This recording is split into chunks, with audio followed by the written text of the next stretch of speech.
the tack together. So same thing. Typically, anytime someone's in my closed guard, I like to break their posture. Open, big knee pull, using my hips, and now I'm gonna go deep, right? Curving my wrist all the way around his neck, all right? So a lot of times what will happen is he's gonna try to posture up, right? And he's gonna put two hands on my arm, right? Trying to break this grip. Very common here, okay? One thing is gonna expose this arm right here.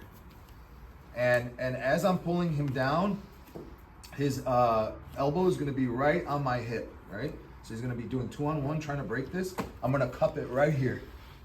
Okay, you see, thumb to the side, right by his tricep. And at the same time, I'm gonna drag, and I'm gonna give him a nice push.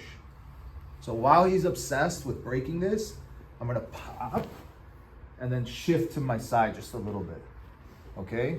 My chest, my body here is gonna trap his tricep, and immediately I grab right into his armpit. You can also go by the belt. I've seen people do it grabbing by the belt, that's fine too.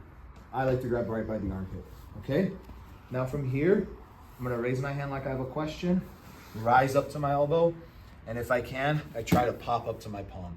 The entire time, I have to keep my chest super glued to his tricep. This is very important. Any space I allow, he's gonna be able to rip that arm up and then go back to my closed guard, okay? So I keep tight here. It's even better if you can grab his collar, okay? So sometimes when I'm down here, I'll feed that collar, okay?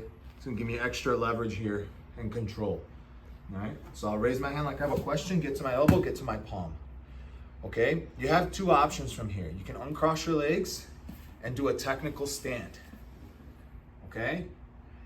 I know you guys know how to take the back, so you don't have to drill it, right? So I'll just show it for demonstration purposes. One hook goes in, other hook goes in, seat belt, I have the back, okay? Another thing that's very common, I'm just gonna go through some concepts, is if he has a shaky base, let's say he puts his forehead to the mat, right? And he's like a day one, I can just, from here, use my calf to chop at his knee, okay? And bridge forward and go right to the mount.